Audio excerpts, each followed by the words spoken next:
ครับต่อไปก็กราบเรียนเชิญพ่อหมวดอินใจกดสวิไฟแทนทูบเทียนบูชาพระรัตนตรัยครับทุกคนทุกท่านปนมือกับนิ้ว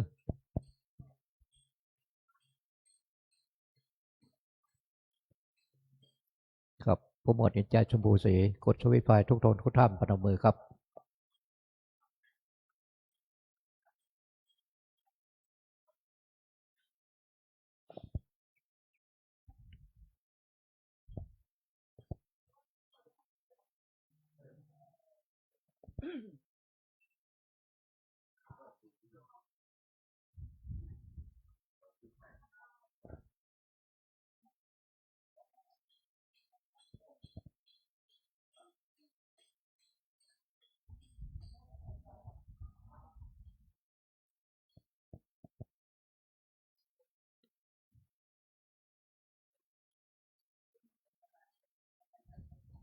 กลับต่อไปกลับคำเดียวกันครับกลับหนึ่งกลับสองกลับสามพนโตเทวตาโยโดลาเทวบุตรเทวดาเจ้าตั้งหลายมวลหมู่อันสาธิตอยู่กู้แดนเมืองอันรักษาอย่างแม่น้ำแลฝ่ายเมืองอันเมเลเทเลงองอาจอันรักษาอย่างพระโพธาบาทพระธาตุเจดีย์ตังเก้าไม้สาลีมหาโพธิ์แต่เดิมมีว่าวายอันโยเจมกลายนิลันตีพระหากตังไว้สืบมาเมตังกลุ่มพันและกลุ่มเพเยินแทบดาวตีตาวาลาลูกขาจาเตวตาอานอยู่วิมานโค้งเขตดาวดันดอยดงอากาศาเวหาโหนผายแผ่เฮอเชิงบนตานจ่าโตโลกเท้าสี่องค์การจอมเชิงเงาพระเอ็นตาโนบแนวน้อมเจินตามภาษาขายป่องแก้วพอเหลงโดแผ่วลอดนักน้ำลมจุมโปไปต่ำตายต่างนางนัดไทยแม่ทอนละเนอันรักษาญางปัทาเวเพื่อนแผ่นกวางแห่งพระโสธา ขออังเจิญท่านตั้งหลายจมมาผาตาอนุโมทานาจมจื่นยาวถึงบุญตานแถมเตียมมานเล่เทนโทนสาทานพระโคโดมแฝงไฟเฝ้านิลันดอนผู้คาขอย่อก่อนโนบเนวตั้งวางเกลกับวันตาขออังเจิญท่านตั้งหลายจงมาผาตาอนุโมทานาจิมมุลาสถาผู้คาตั้งหลายที่ได้มาทำบุญเฮือตานใดที่ขากาละวันเนนานจงจักมีเจียงแสเดเลโยสันนิสิโนวะละโพธิโมเลมาลังสาเสนางมหาติงวิจัยโยสัมโพธิมากันเจงอนันตัญญาโนโยโลกุตโมตังปันนามามิพุทธังตังปันนามานิธรรมังตังปันนามามิสังฆังสาธุสาโธโอกาสาพันเตคาแด่พระแก้วเจ้าตังสามและพระปัญจารัตนาพระแก้วเจ้าตังหาจำพวกอันสาธิตสามลานอยู่วัดวาอารามสถานตินีเป็นตนเป็นเขาเป็นประธานแลสถิตสำลานอยู่จันปาตาวาติงสาภาคาพมสวรรค์กัตเทวาโลกแลอานสถิตสำลานอยู่เนื้อหนาจมปูจู้ตี้จู้แห่งจูโตนจู้พระองค์วันเนก็หากเป็นวันเดดีที่อันวิเศษเหตุว่าเดือนเก้าเหนือแลมแปดคำก็ได้มาจูจอดลอดตึงถึงอย่างโมลาสัทธาผู้คาตั้งหลายโจห่อโจงานโจโพดโจคนโจใหญ่น้อยยิงใจก็จริงได้ปาการมาสนงคงควายตกแต่งแปลงผอมน้อมนำมายังตูปาบุภาลาจาดวงดอกข้าวตอกดอกไม้ไฟแทนและโอตานนพัตตาหารและน้ำสารตั้งหลายตามมอนพุงเนเพื่อว่าจักนำมาถวายปูจาเฮตานแด่พระแก้วเจ้าต่างสามและต่างหาพระองค์ว่าสันนิแต่ดิลีขอพระแก้วเจ้าต่างสามและต่างหาพระองค์จงเมธรรมาเมตตาเอ็นโดคุณาวายนาปฏิการับเอาอย่างปัลลามิตรปูจาแห่งอุกาตั้งหลายแล้วเพื่อเฮอใดสูมดังกรรมกรรมภาธนาแห่งมลสัทธาผู้กาตั้งหลายว่าสันนิแต่เดเลบนยะลาเสอานินาเมมากเมื่อมูลสัทธาผู้คาตั้งหลายได้มาทำบนเฮตานในทีคากาละวันเนข้อขอเฮมาเป็นปัจจัยกรรมโจอดหนุนยังมูลสัทธาผู้คาตั้งหลายเฮได้เอาตนตัวรอดโปนจะยังอันตรายต่างหลายต่างๆนานาเป็นตนว่าข้อปีข้อเดือนข้อวันข้อยามข้อเจ็บใครได้ผายญาติข้อโมโลกาต่างหลายต่างๆนานาเปียที่โลกาข้ออันใดที่ได้มาปรากฏบังเกิดกับตนตัวแห่งโมลสัทธาผู้กาต่างหลายแล้วก็ขอเฮได้ระงับกับหายไปในทีคากาละวันเนข้ออันใดที่ยังบ่ได้มาปรากฏบังเกิดกับตนตัวแห่งโมลสัทธาผู้กาต่างหลายก็จะได้มา ปรากฏบังเกิดแถมสังเนื่องแถมสัพปาการแถมสามปอสองตั้งแต่มาหุตาลายามนี้ไปนาขอเฮือโมลาสัทธาผู้คาต่างหลายจงจำเลินไปโดยอายุปีอายุเดือนอายุวันอายุยามอายุวันนาสุขปัลลปักก่อไปโดยจุกปีจุกเดือนจุกวันจุกยามไปใจขอเฮือได้เอาตนตัวตั้งไว้อยู่กำโจยังวาลาพุทธศาสนาขององค์พระสัมมาสัมพุทธเจ้าและองค์พระมหาเจนาธาตุเจ้าไปจนเสียงเจละการยืนยาวนานนักนั้นจงจักมีแจ้งแต่เดลิอิตังโนอาคิตุปะบุภาลาจาตานังสาโทโอตานะพิคาตันนังโอตะกังตันนังอาเพจะอาสาธาลนะสัพพโลกิยะโลกุตาละมัคคาภาลานิปานะปัจจโยโหตุโนนิจัง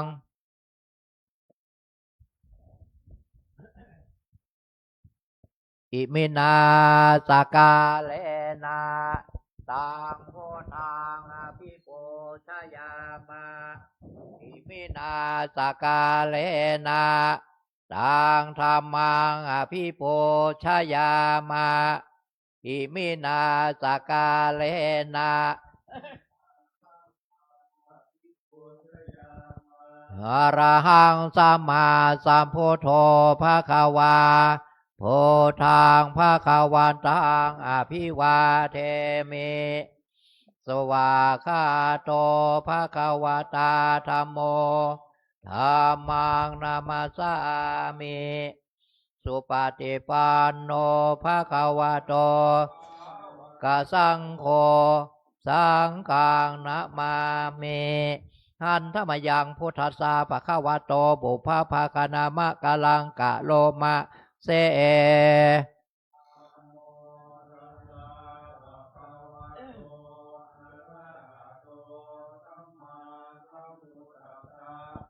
นะโมตัสสะภะคะวะโตอะระหะโตสัมมาสัมพุทธัสสะนะโมตัสสะภะคะวะโตอะระหะโตสัมมาสัมพุทธัสสะหันธรรมยังพุทธาภิทุติงกะโลมาเส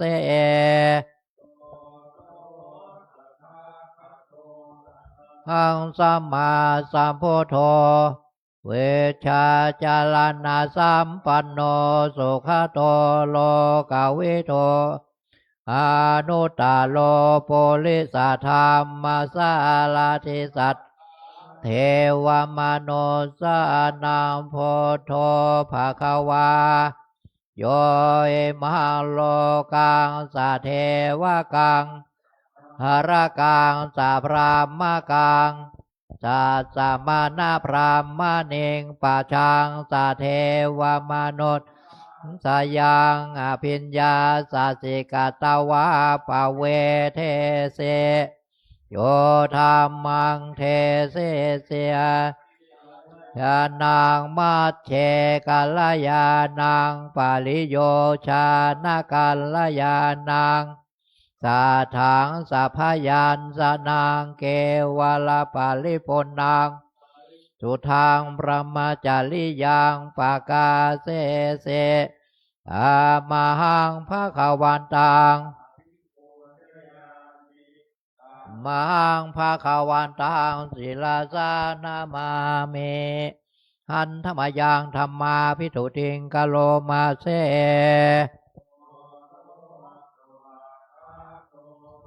วตาธัมโมสันเทติโกอากาลิโกเอปัสสิโกโอปานายิโกปัจจตังเวทิตาโพโยเอธรรมหังภะอภิปูชยามิมหังธรรมังศิลาสานามามิหันธรรมยังสังฆาภิทุติงกะโลมาเส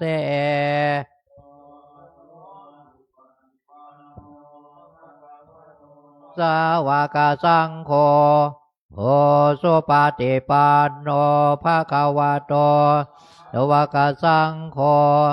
กายปฏิปันโนภะคะวะโตวะกะสังโฆสามีจิปฏิปันโนภะคะวะโตกะสังโฆยะทิทางจัตตาเลโปเลสายุคานิอาตาปุคลาเอสะภะคะวะโตสาวกสังโฆหุเนยโยปาหุเนยโยทักขิเนยโย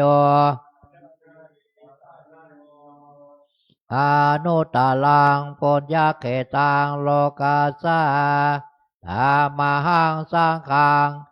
ปุชยามิธรรมหังสังฆังศิลาสานามามินะโมตัสสะภะคะวะโตสัมมาสัมพุทธัสสะนะโมตัสสะภะคะวะโตอะระโตสัมมาสัมพุทธัสสะนะโมตัสสะโตอะระหะโตสัมมาสัมพุทธัสสะพุทธังสากาสามิธัมมังสารนังกาสามิสังฆัง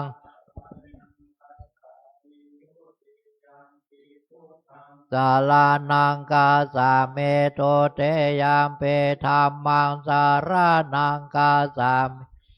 เตยามเปสังฆังสารานังกาสามิตัสเปโพธังสารนังกาสาเมตะเตยามเปธัมมังนังกาสาเมตติยามขังสารนังกัจฉามินะโมพุทธายานะโมสังฆายานะโมพุทธายานะโมธัมมายาสังฆายานะโมพุทธายานะโม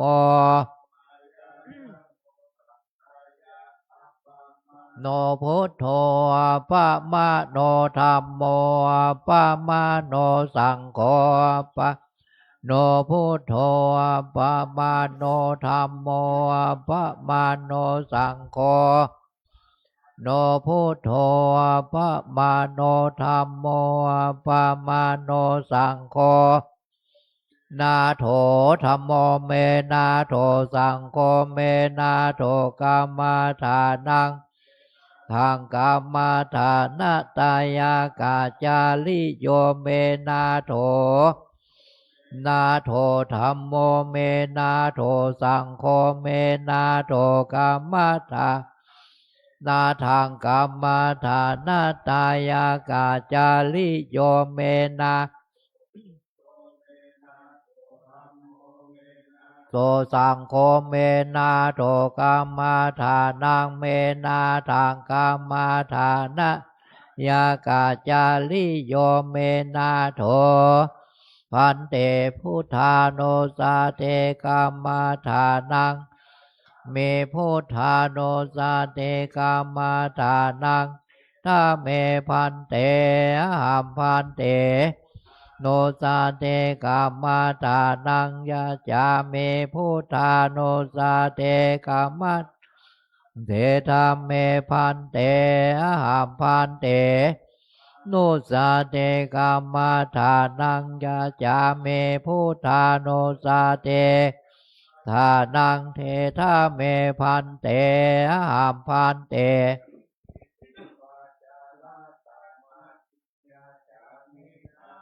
ปันเตเปเตอุปจาระสัมมาเถงยาจาเมหัมพันเตอุปจาระสัมมายัจจา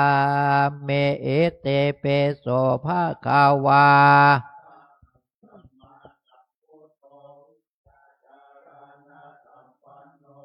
คาโตโลกาเวโทอนุตตาโลโปลิสาธรรมาสาระเทสาถา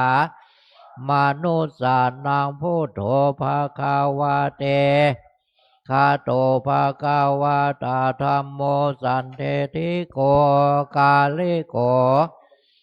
จิโกโอปานายิโกปัจจตังเวทิตาโพวินโย ปฏิปันโนภะคะวะโตสาวกสังโฆปฏิปันโนภะคะวะโตสาวกสังโฆยายะปฏิปันโนเจปาเตปันโนภะคะวะโตสาวกสังโฆที่ทางจาตาลิโปลิสายุคาเนอาทาโปเลกาลาเอสาภะคะวะโตสาวกสังโฆโยปาหุนายโยทักขินายโยอันจาเลกาลาเนโยตาลังปุญญาเขตโลกัสสาติอาเทเอมัสสะเมงกาเยเกสานาคาทันตาตาโจมังสังนาหาโลเมชาวากังอาทายังยากานังเกโลมากังเปหากังปะปะสังอันตังนางโอทาลิยังกาเลสังปิตังเสมังปุโพโลหิตังเสโทคาเนกาลาสิกาโมตังมัทธาเกมัทธาโลคานเต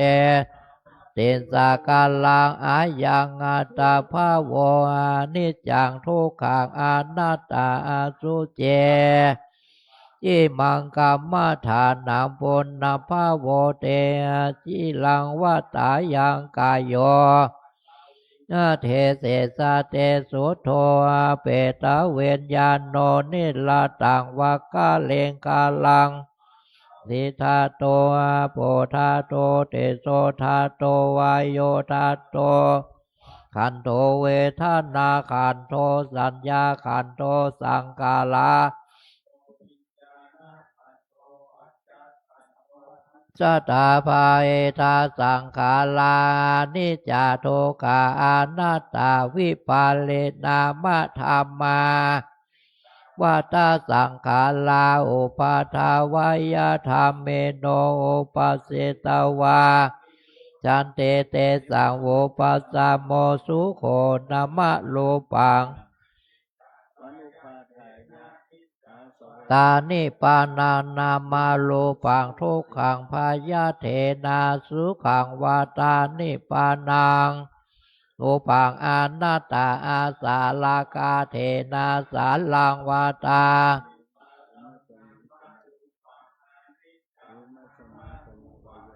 ขังนามาโลปังอนัตตานิจังวาตานิปานังสุขังวาตานิปานังวาตานิปานังปาละมังสุขังสาธุตานะปาลาเมสัมปันโนปาลาเมสัมปันโนอมาตาปาลาเมสัมปันโนเมตตาลุนาโมทิตาอุเบกาปาลาเมสัมปันโนหิปิโสภาคาวาลาเมสัมปันโนศีลาอุปปาลาเมสัมปันโนศีลาตาปาลาเมสัมปันโนเมตตา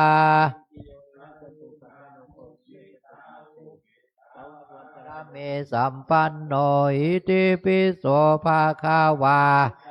มาปาลาเมสัมปันโนเนกามาอุปปาลาเมสัมปันโน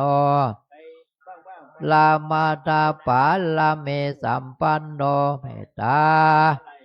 สุนาโมทิตาอุเบกาปาลาเมสัมปันโนอิติปิโส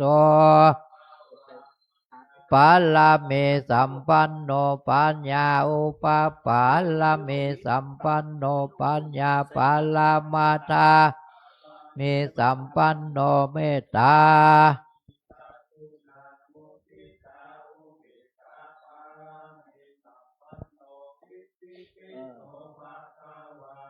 ลิญญาปาลาเมสัมปันโนเวเลญาโอปาปาลาเมสัมปันโนเวเลญาลามาตาปาลาเมสัมปันโนเมตตาลุนาโมทิตาอุเบกาปาลาเมสัม อิติปิโสภะคะวาคันเตสัมปันโนคันเตอุปปาลเมสัมปันโนคันเตปัลลเมสัมปันโนเมตตา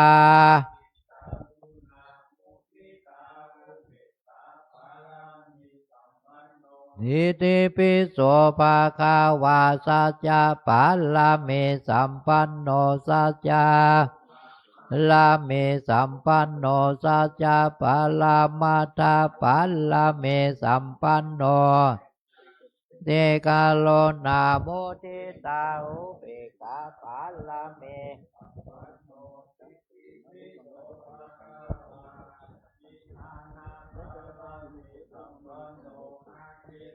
นาอุปปาลาเมสัมปันโนอาเทธานาปาลามาตาปาลาเมโนเมตตาไมเตกาโลนาโมทิตาอุเบกขาเมสัมปันโนอิติปิโสภะคะวาเมตตาสัมปันโนเมตตาอุปปาลาเมสัมปันโนเมตตาทาปัลลเมสัมปันโนเมตตาไมเต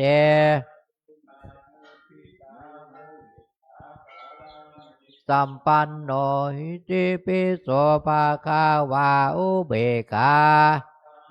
สัมปันโนอุเบกขาอุปปาลเมสัมปันโนอุเบกขา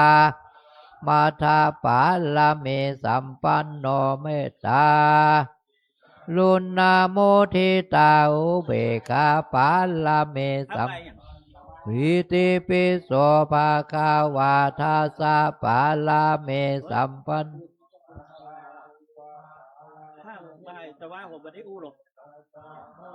มาทาปัลลเมสัมปันโนเมตตาไมเตมุทิตาอุเบกขาปัลลเมสัมปันโนอิติปิโสภะคะวาเทงสาวสัมปันโนสัมมาเทนสาอุปปาลเมสัมปันโนสัมมาเทนสามัทธปัลลเมสัมปันโนเมตตาลุนาโมทิตาอุเบกขาปัลลเมสัมปันติปิโสภะคะวาพุทโธพุทโธเตโกโนเอเตเปโสภะคะวาอิติปิ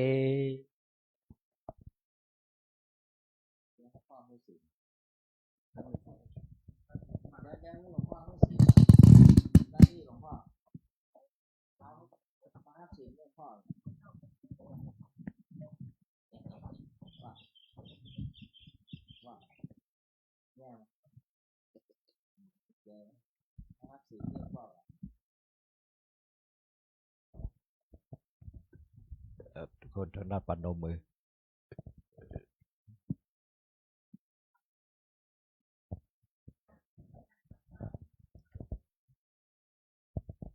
ครับพร้อมเดียวกันครับครับหนึ่ง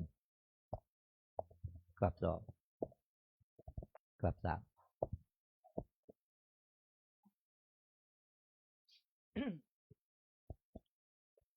อิมินาสกาเลนะทางโพธาพิโปชยามาอิมินาสกาเลนะทางธรรมังอภิโปชยามามินาสกาเลนะทางสังฆังอภิโปชยามาอรหังสัมมาสัมพุทโธภควาโตทางภคะวันตังอิวาเทมิสุวาคาโตภควตาธัมโมธัมมังนามัสสามิสุปฏิปันโนภควโตกะสังโฆสังฆังนามามิครับต่อไปขอเชิญคณะสัตยาทุกท่านกราบท่านเจ้าคุณพร้อมเดียวกันครับกราบหนึ่งกราบสองกราบสามมายังพันเตเตสาละ เนนะสหปัญจศีลานิยาจามาตุเตยามเปมะยังปันเตติสาละเนนะสหปัญจศีลานิยาจามาตะเตยามเปมะยังปันเตติสาละเนนะสหปัญจศีลานิยาจามานะโมตัสสะภะคะวะโตอะระหะโตสัมมาสัมพุทธัสสะนะโมตัสสะภะคะวะโตอะระหะโตสัมมาสัมพุทธัสสะนะโมตัสสะภะคะวะโตอะระหะโตสัมมาสัมพุทธัสสะนะโมตัสสะภะคะวะโตอะระโตสัมมาสัมพุทธัสสะนะโมตัสสะภะคะวะโตอะโตสัมมาสัมพุทธัสสะนะโมตัสสะภะคะวะโตโตสัมมาสัมพุทธัสสะพุทธังสรณังคัจฉามิ พุทธังสรณังคัจฉามิ ธัมมังสรณังคัจฉามิ ธัมมังสรณังคัจฉามิ สังฆังสรณังคัจฉามิ สังฆังสรณังคัจฉาตุมิ ติยัมปิพุทธังสรณังคัจฉามิ ตุติยัมปิพุทธังสรณังคัจฉาตุมิ ติยัมปิธัมมังสรณังคัจฉามิ ตุติยัมปิธัมมังสรณังคัจฉาตุ มิ ติยัมปิสังฆังสรณังคัจฉามิ ตุติยัมปิสังฆังสรณังคัจฉาตมิ ติยัมปิพุทธังสรณังคัจฉามิ ตติยัมปิพุทธังสรณังคัจฉาตมิ ติยัมปิธัมมังสรณังคัจฉามิ ตติยัมปิธัมมังสรณังคัจฉาต มิ ติยัมปิสังฆังสรณังคัจฉา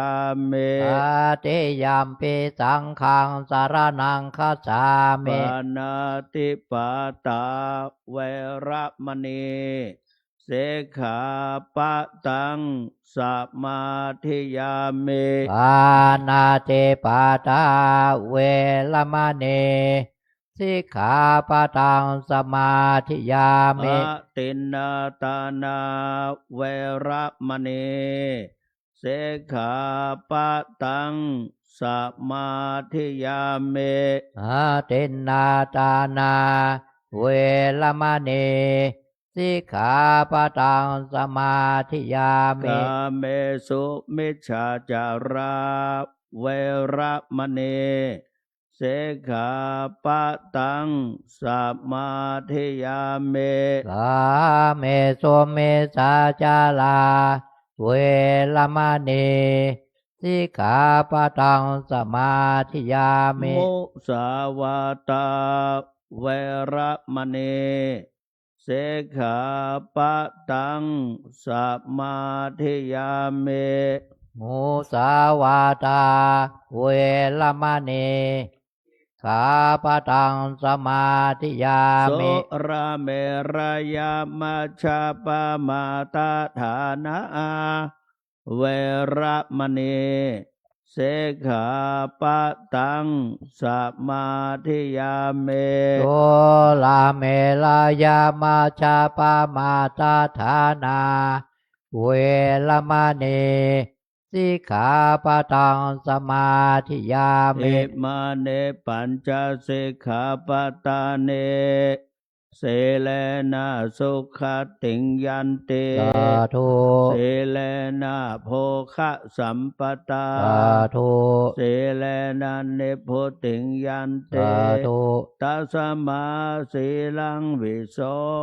ทะเย อามะพันเตครับต่อไปโยงขบัดคำหนึ่งสาธุโอกาสาโอตานาเป็นเดปาตังตานัง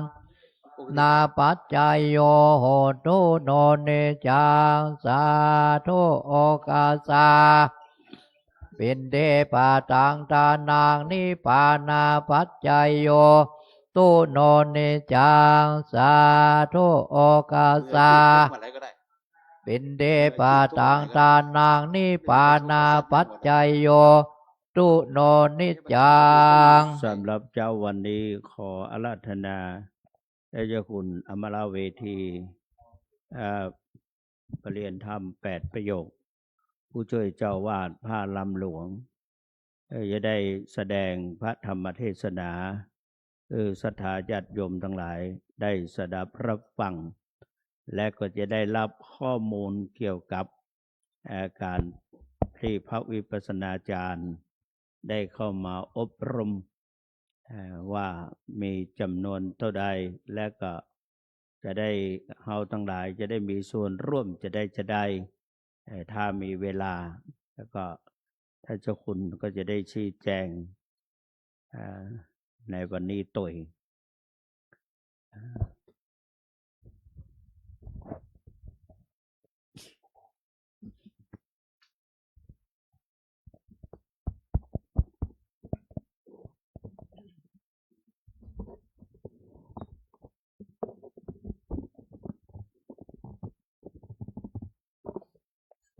รามาจาโลกาธิปเตสหัมปเตกัดอัญชะเลอันทิวัลลังอัญญาจาตาสันติทาสัตตปรัสสกาสาติกา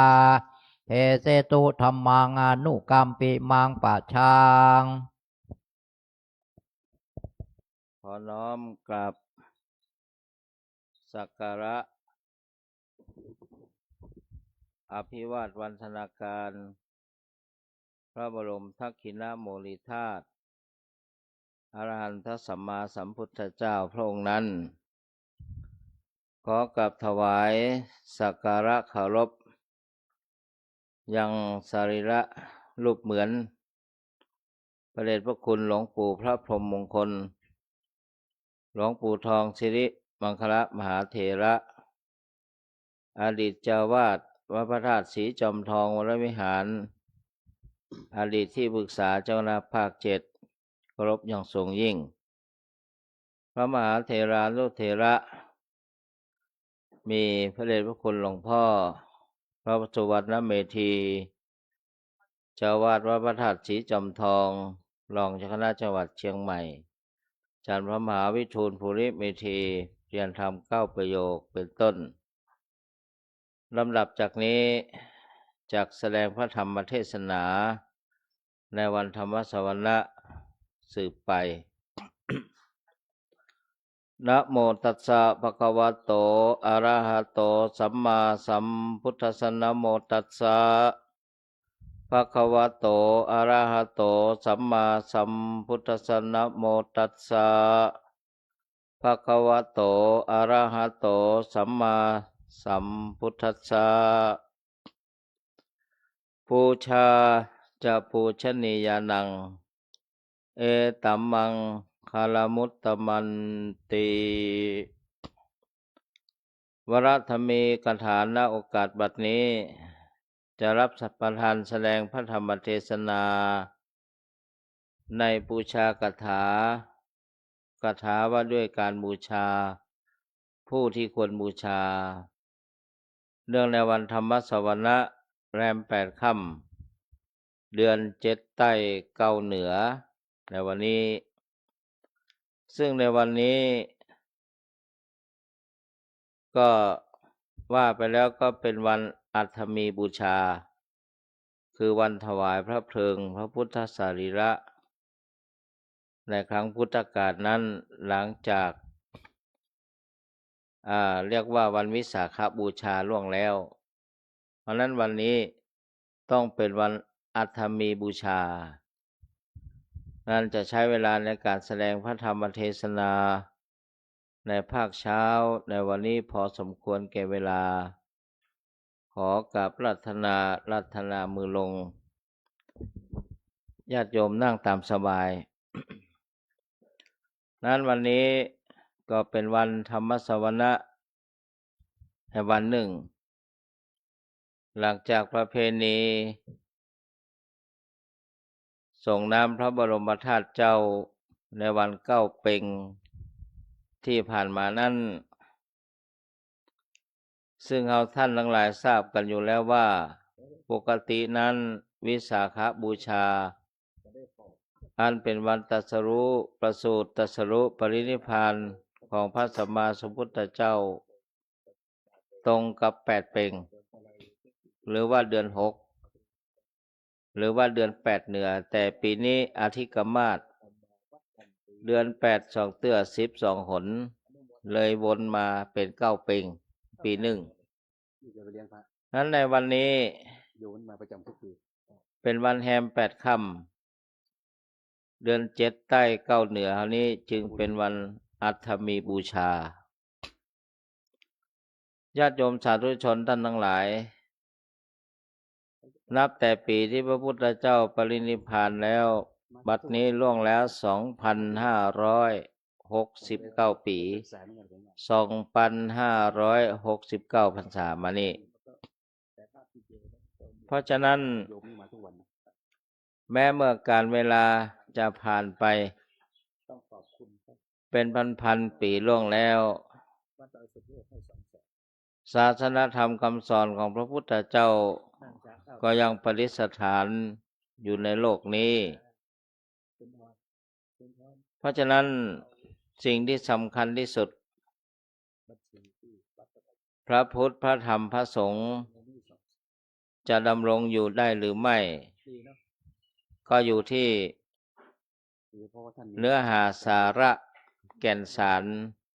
อันเป็นหลักที่ปรากฏอยู่ในศาสนธรรมถ้าพุทธบริษัททั้งหลายภิกษุสุนีอุบาสกอุบาสิกายังประพฤติธรรมสมควรแก่ธรรมได้น้อมรับศาสนธรรมคำสอนและปรากฏผลแห่งการประพฤติปฏิบัติที่เรียกว่าธรรมานุธรรมปฏิบัติยังปรากฏขึ้นเพียงใดนั่นก็แสดงว่าพระศาสนาของพระสัมมาสัมพุทธเจ้าก็ยังดำรงมั่นและเจริญวัฒนาสถาพรขึ้นตราบนั้นอันอย่างใดก็ตามพุทธศาสนาของเราท่านทั้งหลายนั้นโดยหลักใหญ่แล้วมี2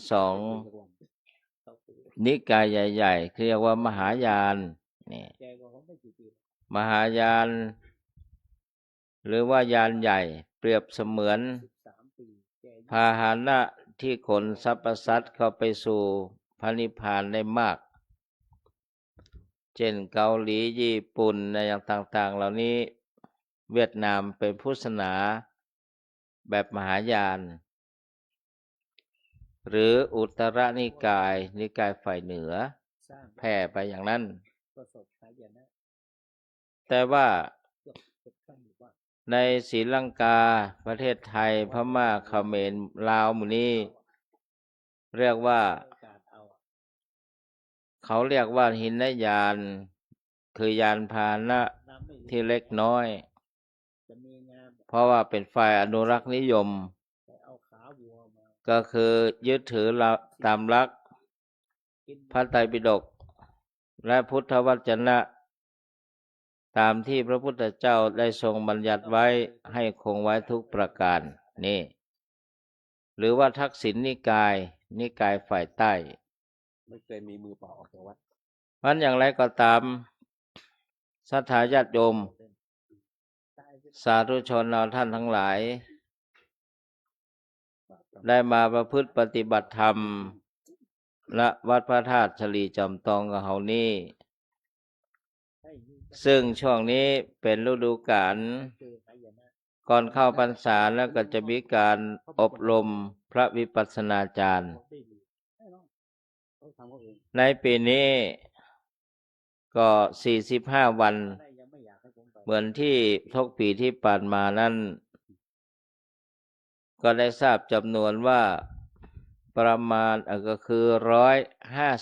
157รูปแล้วก็มีโยคีผู้ปฏิบัติตนเพราะฉะนั้นในลักษณะนี้เรียกว่าวิปัสสนาธุระการประพฤติปฏิบัติตามหลักสติปัฏฐานสี่ในแนวสติปัฏฐานสี่คือกายเวทนาจิตและธรรมหรือบางท่านบางคนบอกว่าเป็นสายหนอสายหนอเนี่ยก็คือตั้งแต่วัดมหาธาตุยุวราชรังสฤษฎ์กรุงเทพมหานครพระเดชพระคุณหลวงปู่เฮาเปิดไปปฏิบัติวิปัสสนาทั้งในประเทศพม่า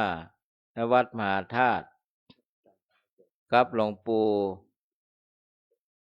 พระธรรมธีรราชมหามุนีโชดกญาณสิทธิในอดีตหรือหลวงปู่สมเด็จพระพุทธาจารย์อาจอาสภะมหาเถรหลวงปู่พัฒนันตอาสภะเถระอย่างนี้เป็นต้นนั่นเรียกว่าสายวิปัสสนากรรมฐานนี่คือสายหนอเรียกว่าเป็นการกำหนดอารมณ์ในสภาวะธรรมที่เอากายเวทนาจิตและธรรมเป็นตัวตั้งเป็นฐานจึงเรียกว่าวิปัสสนากรรมฐานนั้นโครงการนั้นเริ่มตวาตั้งแต่วันที่7 มิถุนายน 2569นับไป45 วันก่อนเข้าพรรษาและมีผู้ปฏิบัติตั้งแต่ครั้งแรกเรียกว่า45 วันขยับมาแหมรอบเป็น90 วันขยับขึ้นไปแหมเรียกว่า120 วัน120 วันนั้นญาติโยมสาธุชนท่านทั้งหลายจะมีความประสงค์จำนงหมายในการทำนุบำรุงอุปถัมภ์ค้ำจุนก็ตามอัธยาศัยถวายภัตตาหารแก่ครูบาอาจารย์ภิกษุสามเณรผู้ปฏิบัติธรรมรวมไปก็ตามอัธยาศัยนั่นเรียกว่าเราช่วยกันพระภิกษุสามเณรจะดำรงมั่นอยู่ที่ฐานรากคืออุบาสกอุบาสิกาเป็นผู้อุปถัมภ์ค้ำจุนเป็นหลักนั่นเรียกว่าพุทธศาสนิกชนนั้นเป็นไม้ค้ำยันเพื่อภิกษุสามเณรเถรชีได้ปฏิบัติหน้าที่ภาระธุระก้าวหน้าไปได้ก็เป็นธรรมดาญาติโยมท่านสาธุชนท่านทั้งหลายผู้มีปัญญานั้นมองหาแต่สิ่งที่จะเป็นประโยชน์ทั้งแก่สังคมประเทศชาติพระศาสนาเรียกว่าส่งเสริมในส่วนที่ดีช่วยกันทำนุบำรุงผู้ดำเนินธุระหน้าที่2 ประการคือ1คันธะธุระการศึกษาเล่าเรียนทุกแผนกซึ่งเป็นการศึกษาพุทธวจนะพระธรรมคำสอน2วิปัสสนาธุระการประพฤติปฏิบัติในแนวสติปัฏฐาน4ดังกล่าวมานั้นเพราะฉะนั้นญาติโยมผู้มีปัญญาในลักษณะนี้เรียกว่าส่งเสริมในทางที่ถูกที่ควรในทางที่ถูกต้องนี่ถือว่าเป็นการบูชา มันมีบาลีบทหนึ่งว่าพระหุงเวสรนังยันติปพัตตานิวนานิจะอารามลุขาเจติยานิอย่างนี้เป็นต้นเรียกว่าคนเป็นจำนวนมากไม่น้อยถึงสารณะคือที่จ้างที่เปิ้งทั้งหลายปพัตตานิภูเขาลาวกาปพัตตะปพัตโตปพัตตานิแปลว่าม่อนดอยบางทีหันดอยนั้น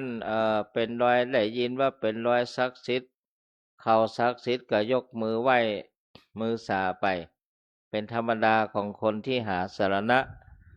คือหาที่พึ่งวนานิจะบางทีถึงป่าเขาลำเนาไพรนอกจากบอนดอยถึงป่านั่นกล่าวกันว่าเป็นป่าที่ศักดิ์สิทธิ์ก็ยกมือไหว้สาอย่างนี้เป็นต้นอารามะลุขาเจตยานิถึงสถานที่กล่าวกันว่าศักดิ์สิทธิ์ แม้กระทั่งไหว้ต้นไม้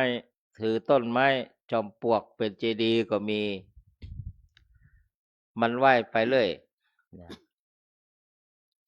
นั้นพระพุทธเจ้าบอกว่าเนตังโขสารณักเขมังนั้นไม่ใช่สารณะคือที่พึ่งที่สูงสุดเนตังสารณะมาคัมมะสัพพทุกขาปมุจจติเรียกว่าถึงสารณะเหล่านั้นเป็นที่พึ่งแล้วบ่สามารถจะพ้นจากความทุกข์ไปได้ที่ว่าบ่สามารถจะพ้นจากความทุกข์ไปได้เพราะมันเหมือนใจของจริงเหมือนใจของแท้เหมือนสังคมไทยเฮานี่ถ้าบ่มีรักแล้วเดี๋ยวก็เอาอันนั้นอันนี้มาโปรโมทภาษาปัจจุบันมาโปรโมทมาโฆษณากล่าวกันว่าศักดิ์สิทธิ์เนี่ยอย่างนั้นอย่างนี้แล้วปัญหาก็ไม่ได้รับการแก้ไขคนเมาไหว้สาถึงสิ่งนั้นสิ่งนี้เป็นที่พึ่งแล้วเหตุแห่งปัญหานั้นยังไม่ได้รับการแก้ไขแล้วมันจะหายได้อย่างไรมันจะถูกต้องได้อย่างไรในทางพุทธศาสนาที่ถูกต้องมองว่าปัญหาเกิดจากอะไรคือต้นเหตุของมันน่ะทุกข์สมุทัยนิโรธมรรคตามอริยมรรคมีองค์8อริยสัจสี่ปัญหาทุกสิ่งทุกอย่างเรียกว่ามันมาจากสมุทัยคือสาเหตุของมันนิโรธการแก้ปัญหาก็เกิดขึ้นมรรควิธีที่จะดำเนินการแก้ไขนั้นถึงจะถูกต้องแต่ถ้าพุทธศาสนิกชนมาฟักไฟในการศึกษาฉาบฉวยไปบ่ฮู้ลักได้ถูกต้องผิดเพี้ยนมันก็จะออกแนวทางไปเหมือนที่บอกตะกี้นั้นวัดพระธาตุสีจอมทองดำเนินตามแนวแห่งหลวงปู่ ไว้ทุกประการเช่นความเชื่อสิ่งศักดิ์ที่กล่าวกันว่าศักดิ์สิทธิ์นอกพุทธศาสนานะมันต้องเอาเข้ามาในพระวิหารในวัดเช่นรูปพิฆเนศนี่เป็นเทวรูปแห่งฮินดูเป็นเทวฮินดูศาสนาฮินดูพราหมณ์นั้นเป็นเรื่องของอันนี้ไปเพราะฉะนั้นวัดพระธาตุสีจอมทองเฮาไม่สร้างไม่เอาไว้ไม่เคารพในสิ่งเหล่านั้นเพราะมันเป็นเรื่องวัตถุที่มันนอกทางไปอย่างนี้เป็นต้นนั้นพระพุทธเจ้าตรัสบอกว่าบูชาสิ่งที่ควรบูชา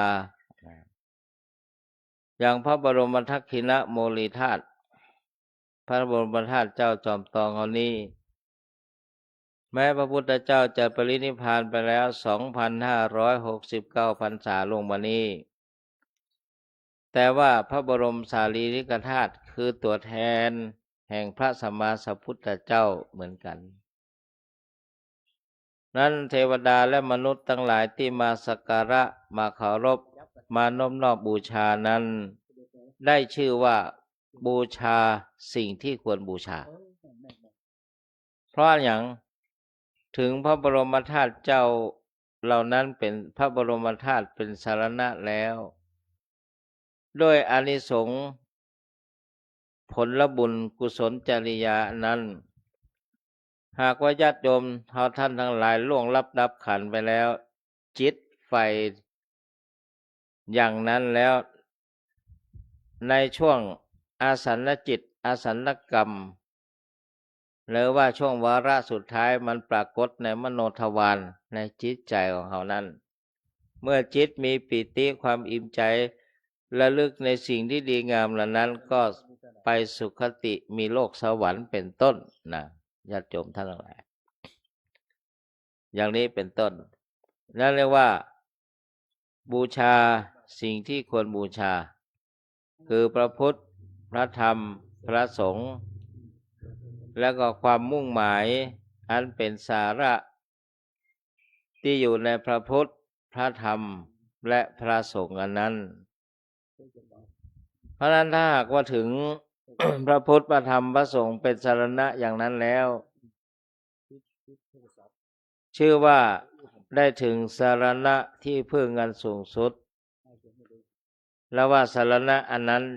จะนำพาให้พ้นจากความทุกข์ไปได้เหมือนที่บอกตั้งแต่ต้นว่า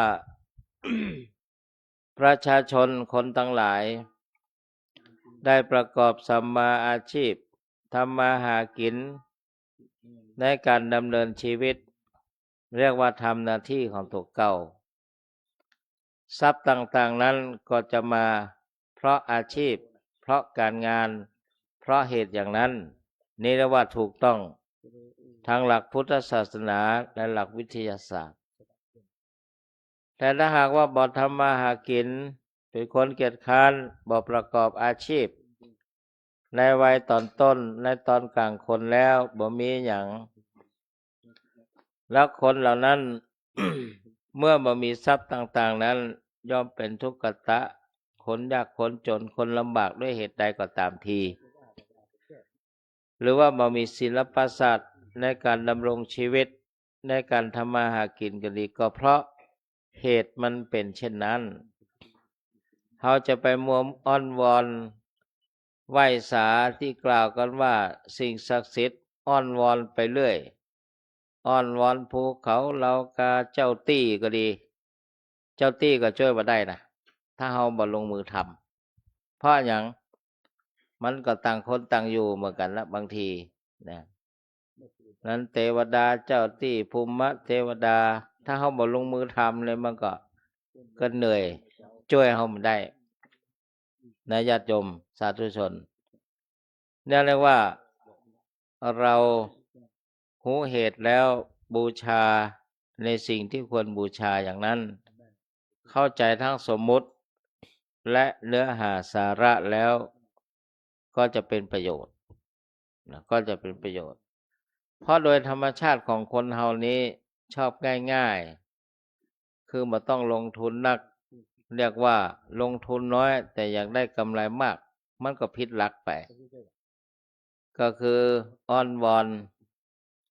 เหล่าทวยเทพเทวาต่างๆแล้วบ่ลงมือทำด้วยตัวเก่ามันก็บ่เกิดขึ้นนั้นในความเป็นชีวิตของคฤหัสถ์วิสัยการดำเนินชีวิตแบบเจ้าบ้านมันมีวัยตอนต้นวัยกลางคนและปัจฉิมวัยวัยคนเฒ่าคนแก่มีอายุแล้วไม่ประมาทในวัยในชีวิตในความไม่มีโรคอย่างนี้เป็นต้นชื่อว่าดำเนินชีวิตด้วยความประเสริฐเพราะฉะนั้นในฐานะที่เราท่านทั้งหลายเป็นชาวพุทธก็ช่วยกันทำนุบำรุงพระพุทธศาสนาไปโดยดำเนินชีวิตที่ถูกต้องดีงามไปโดยส่งเสริมกุลบุตรกุลธิดาผู้ฝักใฝ่ในการศึกษาประพฤติปฏิบัติธรรมไปโดยบำรุงพระภิกษุสามเณรเพื่ออยู่ดีอยู่ชอบไปตัวอย่างนี้เรียกว่าอุบาสกอุบาสิกานั้นเป็นหลักค้ำจุนคือสถาบันนี้ดำเนินไปได้ฉะนั้นญาติโยมนี่แหละเป็นหลักสำคัญ จะทำหน้าที่ตรวจสอบความประพฤติอาจาระของภิกษุสามเณรในถิ่นนั้นๆในวัดนั้นๆในแห่งนั้นๆสมมติว่าพระภิกษุสามเณรเทนเชบ่เอาใจใส่ธุระลุงลังในญาติโยมเพิ่นถึงมาวัดแน่นอนนะเพิ่นก็ถึงมาวัดบ่มาบำรุงแต่การที่ศรัทธาเพิ่นมาทำนุบำรุงวรศาสนาของพระพุทธเจ้าก็เพราะภิกษุสามเณรเทนชีได้ทำหน้าที่ได้ประพฤติปฏิบัติในแนวทางที่ถูกต้องนี่แล้ววัดเฮาก็เรียบร้อยดีงามอยู่กันเป็นปกติสุขดีงามไอเกเรล้ำไปกับมีก็อยู่ด้วยกันบ่ได้ต้องแยกวงนั้นประพฤติปฏิบัติตามหน้าที่ดีงามอย่างนี้เราก็สามารถที่จะอยู่ร่วมกันทำกิจกรรมร่วมกันได้โดยยึดถือหลักธุระ2ประการ1คันธะธุระการศึกษาเราเรียน2วิปัสสนาธุระเช่นการประพฤติปฏิบัติวิปัสสนากรรมฐานอย่างเช่นที่วัดพระธาตุสีจอมทองมีพระเดชพระคุณหลวงพ่อพระสุวรรณเมธีตุลุงพระศรีศิลปัจจารย์ท่านเจ้าคุณอาจารย์พระภาวนาธรรมาภิรัตน์หลายตนหลายองค์เพื่อช่วยกันดำเนินงานการอบรมวิปัสสนากรรมฐาน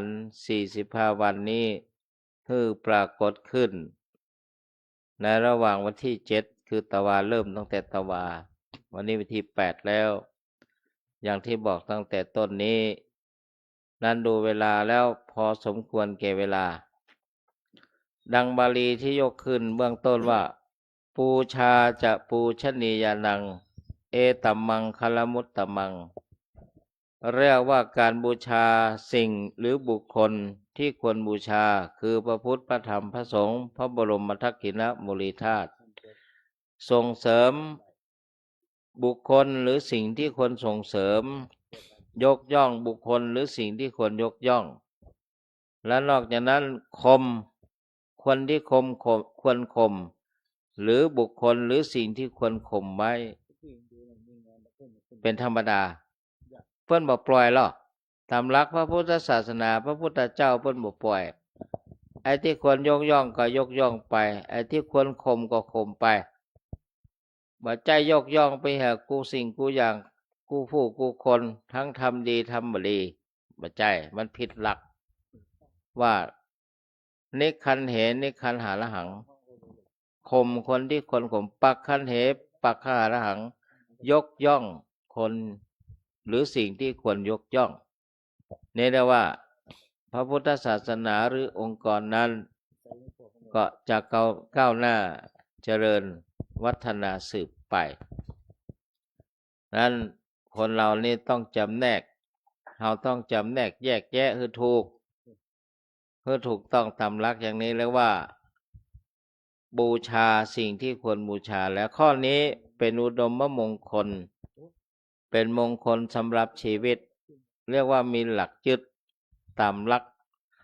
ศาสนธรรมคำสอนของพระสัมมาสัมพุทธเจ้าอย่างนี้เทศนาปริโยสาเนในการเป็นที่สุดลงแห่งการแสดงพระธรรมเทศนานี้ด้วยอนุภาพคุณพระศรีรัตนตรัยคือพระพุทธพระธรรมพระสงฆ์และอานิสงส์ที่ญาติโยมให้ทานรักษาศีลเจริญภาวนาเป็นภรวะปัจจัยทุกท่านปราศจากทุกโศกโรคภัยปัตตวะกังวลอันตรายประกอบไปด้วยธรรม4ประการคืออายุวันนะสุขะพละปฏิภาณธนสารสมบัติรับประทานแสดงพระธรรมเทศนาพอสมควรแก่เวลาจึงขอสมมุติยุติลงคงไว้แต่เพียงเท่านี้เอวังก็มีด้วยประกาศนีอันธรรมยังสาธุกาลังกะโลมาเสสาธุสาธุสาธุ นะโมตัสสะภะคะวะ วะโต โต อะระหะโต สัมมาสัมพุทธัสสะนะโมตัสสะภะคะวะโตอะระหะโตสัมมาสัมพุทธัสสะนะโมตัสสะภะคะวะโตอะระหะโตสัมมาสัมพุทธัสสะติปิโสอะระหังสัมมาสัมพุทโธวิชชาจารณะสัมปันโนสุขโตโลกาวิโทอนุตตรโปุเรสัทธัมมาสารติสัทธาเทวมนุสสานังพุทโธภควาเตสวากาโตภควตาธัมโมสันติเทโกอากาเลโกเอหิปัสสิโกโอปันนายโกปัจจตังเวเทตาโพเวนโยเหเตโสปฏิปันโนภควะโตสาวกสังโฆอุชุปฏิปันโนภควะโตสาวกสังโฆยายาปฏิปันโนภควะโตสาวกสังโฆสามิเจปฏิปันโนภควะโตสาวกสังโฆยะเทธันจัตตาเรปุเรสโยคาเนอัตถปุเรสปุคลาเอสะภะคะวะโตสาวกสังโฆโหนายโยปาโหนายโยทักขินายโยอัญชเลกรณิโยอนุตตรบุญญาเขตังโลกัสสะเตมหากัลโลเนโกนาโทหิตายาสัพพปะเนนังปุเรตปะระเมสัพพะโตสัมโพเตมุตตมังอิเตนะสัจวัจเจนะโหตุเตชัยมังคลังชัยยันโตโพธิยามูเลสักกายานังนันเดวัตโนเอวันตวะเวชโยโหหิชัยยสุชัยมังคเลอัปปาราชิตาปัลลังเกสิเสปตาโปคาเรอเปเสเกสัพพุทธานังอาคาปะโตปโมดดติโสนักขตังสุมาลังโสปปะตาโสเตตาโสขันโนโสโมหโตจัสโสเยตาพระมจาริโสทักขินังกายกัมมังวาจากัมมังปัททักขินังปัททักขินังมโนกัมมังปะเนเตปัตตะเกนะปัตตะเกนะเนกัตตนาระพันตะเทปัตตะเกเน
อาจารย์อิมัสมิงจักรวาเลสุเป็นนิเศษสนาบินเข้าวิปลาสุได้ไหมได้แต่ไม่ดีถามว่าได้ไม่ได้แต่ไม่นิยมถ้าอย่างนั้นเราอิเมสจักรวาลเดียวอ๋อจักรวาลแล้วเราจะว่าจักรวาลี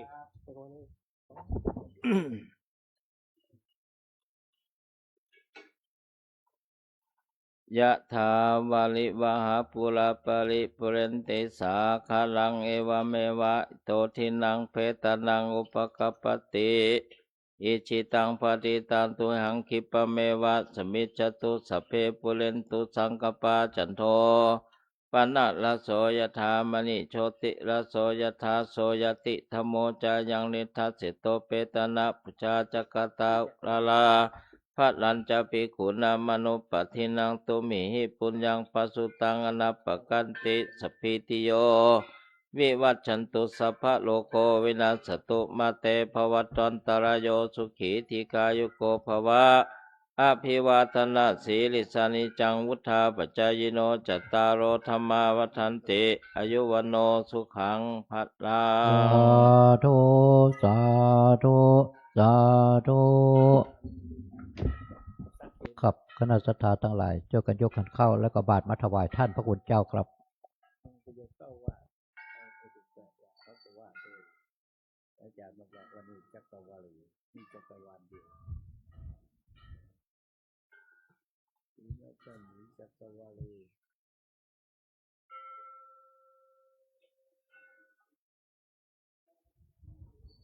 ภาษาหน้าก็ไม่ได้นั่งตรงบนระวังนะก็ไม่ว่า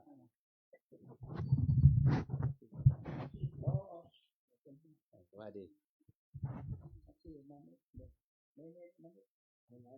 อ๋ออนุโมทนาบุญด้วยนะแต่เรื่องเราภาษาด้วย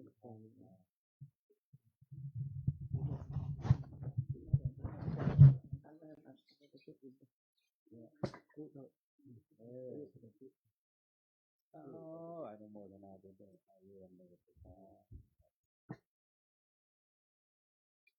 อาจารย์บอกผมเลยดีแล้วผมเข้าไปพูดไม่เข้าใจมีโอกาสไปพูดมีโอกาสไปแก้คนไม่รู้ไม่ผิดมันก็ผิดไปเรื่อยๆไม่มีใครบอกอ๋อลูกคุณป้าสมปองนะอ๋อในลูกชายมาแล้วนะนั่นลูกชายบรรจบรู้แล้วบรรจบนะไม่ออกบรรจบทุเจผูกชะตากันแล้วทำมันละ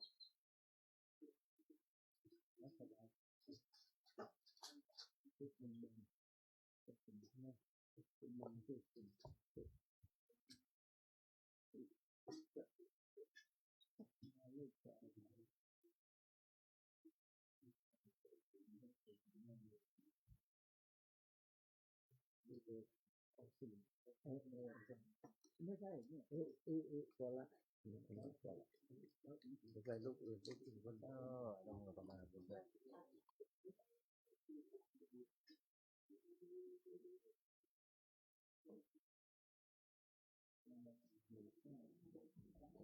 ใส่แล้วไม่เหรอ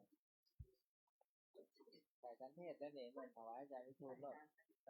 โมทนาผมใส่กันเทศแล้ว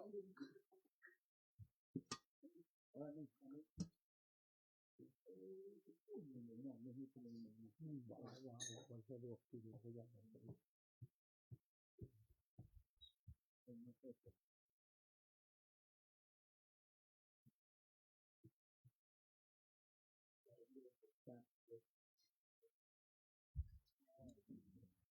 พอแล้วเยอะแล้ว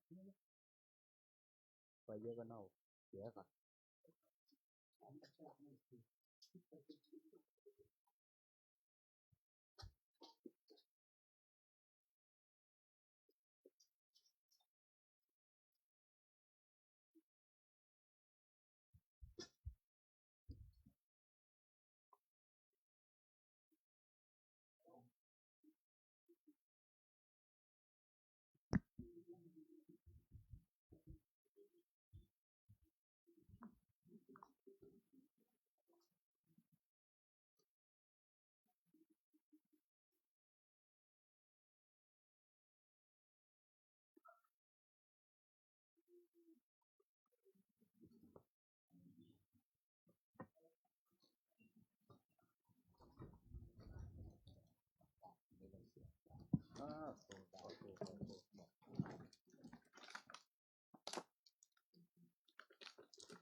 แล้วนี่อ่ะเอาใส่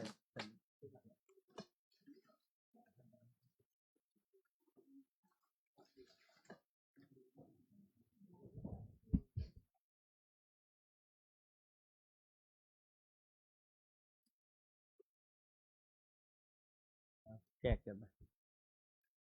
อ๋อถ้ามาถวายเจ้าคุณศรีวะเอายกอ๋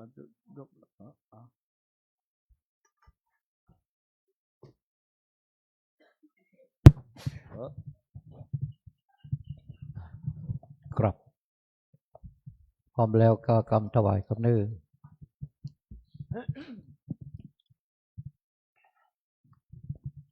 นะโมตัสสะภะคะวะโตอะระหะโตสัมมาสัมพุทธัสสะนะโมตัสสะภะคะวะโตอะโตสัมมาสัมพุทธัสสะนะโมตัสสะภะคะวะโตอะโตสัมมาสัมพุทธัสสะว่าพร้อมใจกันครับอิมานิมายังพันเตอัตตาเนสปาลิวาลาเนภิกขุสังฆาสะโอโนชยามะสาธุโนพันเตภิกขุสังโฆอิมานิพัตตาเน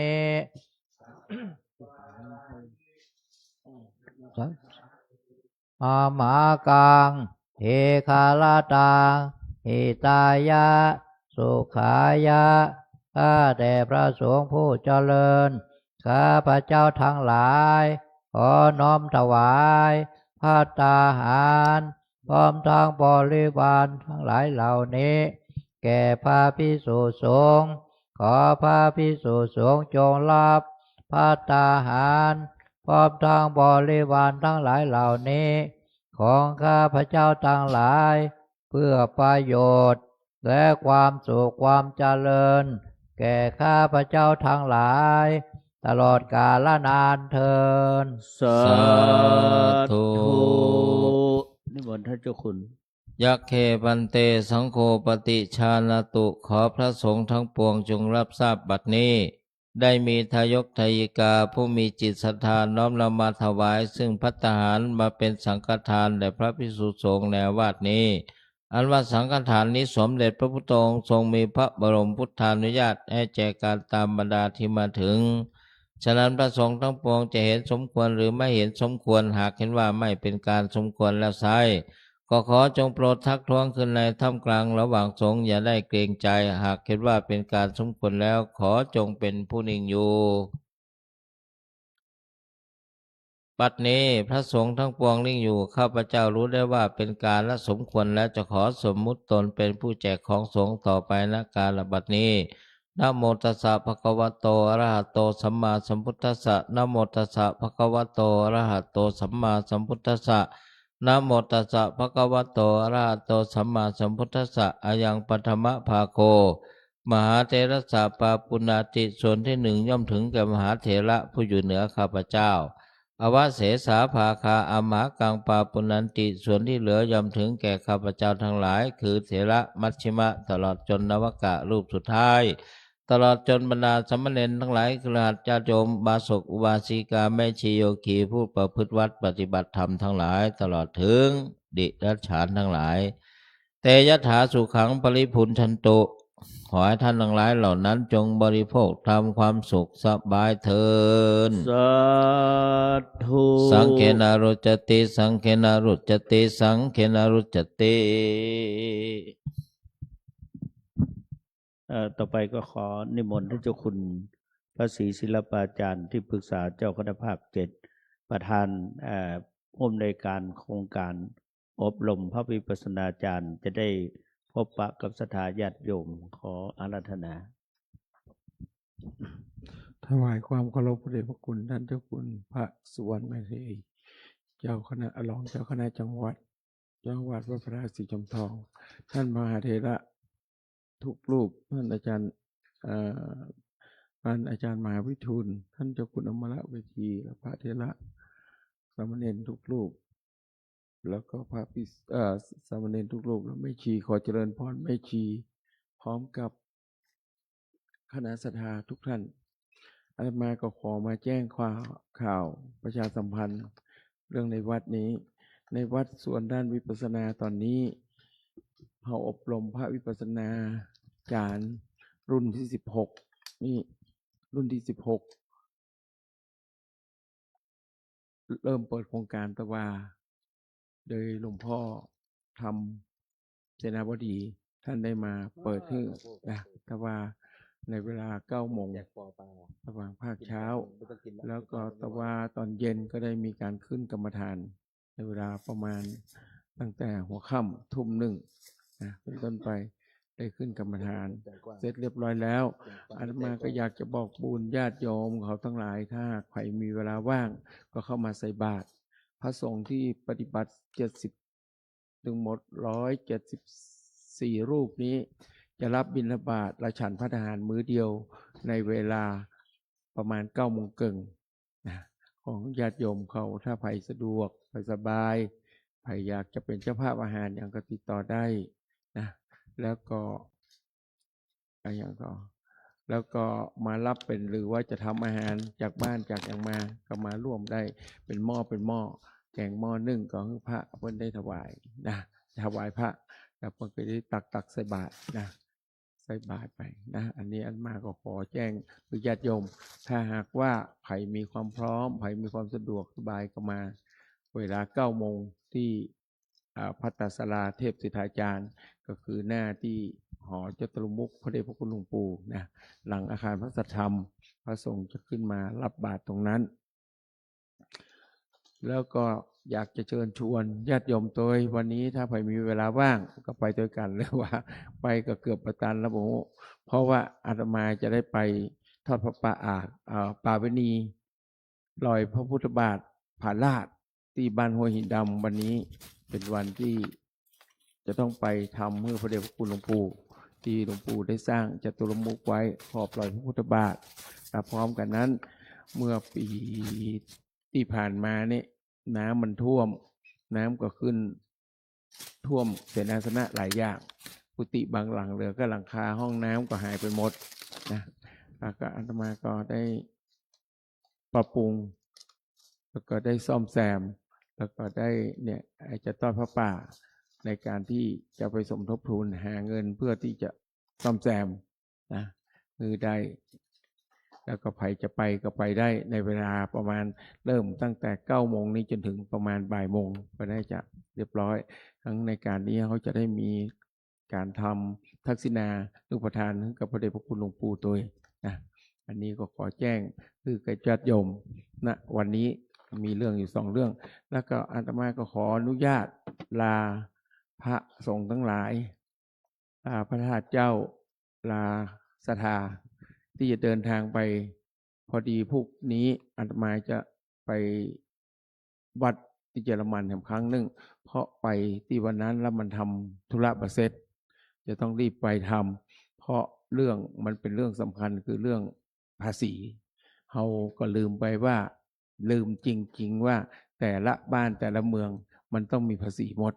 อาตมาต้องไปทำเรื่องภาษีถ้าหากว่าเราบอกไปเราอาจจะถูกเดือดร้อน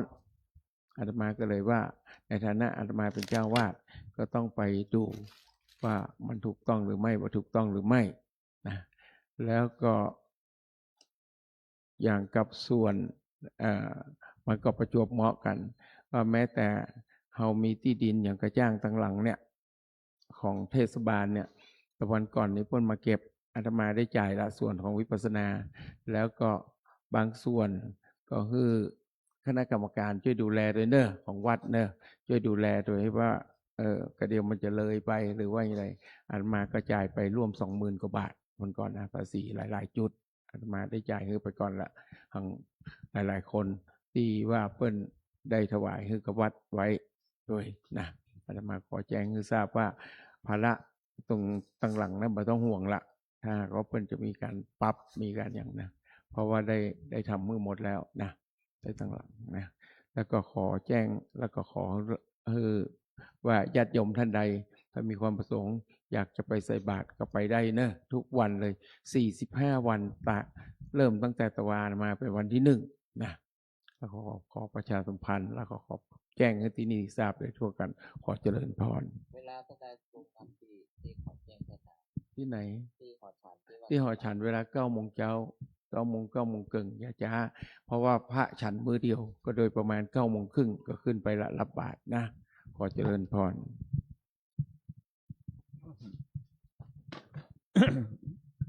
ยะถาวาริวะหาปุราปริปุเรนติสาครัง เอวะเมวะอิโตตินังเปตานังอุปกปปติอิชิตังบดิตังตุมหังคิปะเมวะสมิจฉตุสัพเพปุเรนตุสังกปาจันโทปนรโสยะถามณิโชติระโสยะถา สัพพิติโย เอวัชชันตุสัพพะโรโควินาศตุมาเตภวัตวันตรายโยสุเขเทคายุโกภวะสัพเพติโยวิวัชชันตุสัพพะโรโควินาศตุมาเตภวัตวันตรายโยสุเขเทคายุโกภวะสัพเพติโยวิวัชชันตุสัพพะโรโควินาศตุมาเตภวัตวันตรายโยสุเขเทคายุโกภวะเมวัตนาเสเลสเน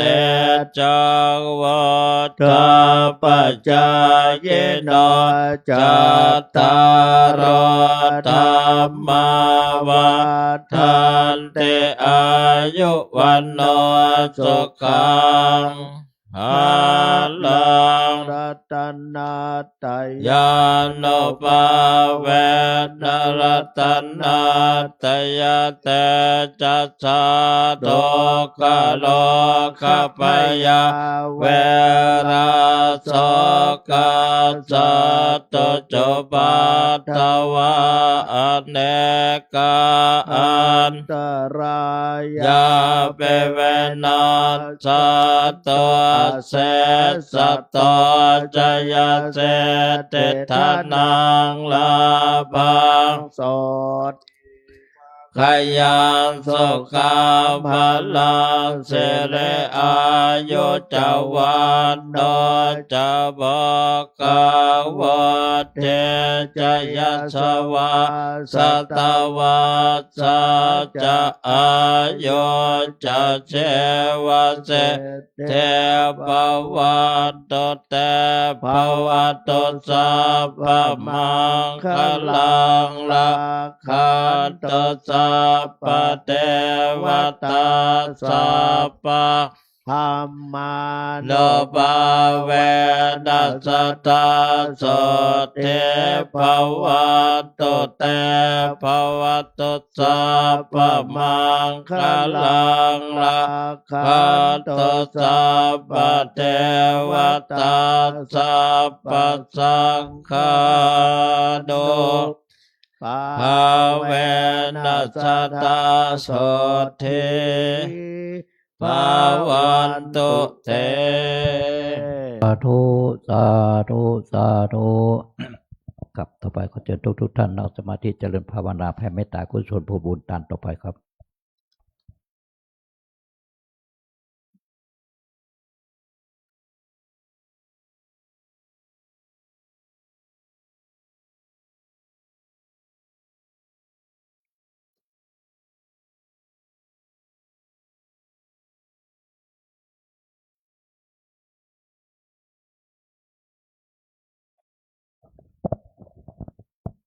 ครับทุกคนแก่เวลา เอตังทานากัมมังนิพพานาปัจจายโยตุโนเนจังเอตังศีลกัมมังนิพพานาปัจจัยตุโนเนจังเอตังภาวนากัมมังยังกินเจโกชาลังกาตาปังกัมมังสาเพกาเตปุญญังโนอนุโมทันโตสุนันโตพนโตทิกาตาเทกาโยกาสัทธาโอโตสัพพสัตตานังสุเกปริหารันตุมาตาปิตาสุเกตาโอโตโตกาปาโมจันโตญาติกาสุเกตาโอโตโตกาปาโมจันโตสัพเพอัญญาทิตาโอโตโตกาปาโมจันโตสัพเพสัพเพญากาสัพเพเปตาสุเกตาโอโตโตกาปาโมจันโต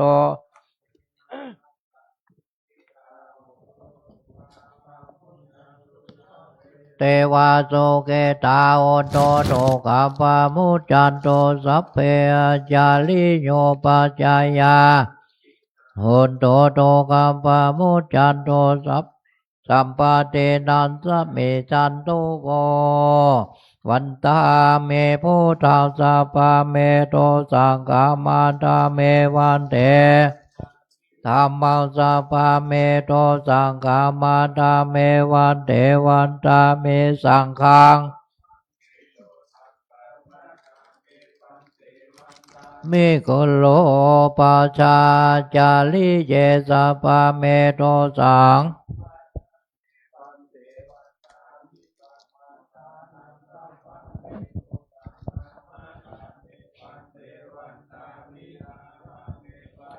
เจมายาสัพพะเมโตสังฆามาตาเมวันเทวันตาทิยาสัพพะสัพพะทาเนโสภะเทธิกาสาเลลาตาโตมาพุทเทพุทธาโลปัสสักกาลาสัตตานังโลเกเทวะโลเกพรหมาโลเกจัมโพลังกาติเปสาเลลาธาตุโยเกสัตตุโยอรหันตาธาตุโยเอติยังกันทะโกติงลาเสติสาหาเสธามะกาเตสัพเพสัพพาตาเจอาหังวันตามิสัพพะโสครับต่อไปก็วันตาน้อยลูกเหมือนหลวงปู่กับท่านเจ้าคุณทุกโดดทุกองค์ครับวันตามิพันเตสัพพะปาลาทังเมพันเตระมะยังกาตังปนยังสามินาสามินากาตังปนยังไมหังตาทาปังสาธุสาธุอนุโมทา จัต มิ ตาโลธรรมาวัฏันติอายุวันโนสุขังพระลัง สาธุสาธุสาธุก้าวกำลาพร้อมเดียวกัน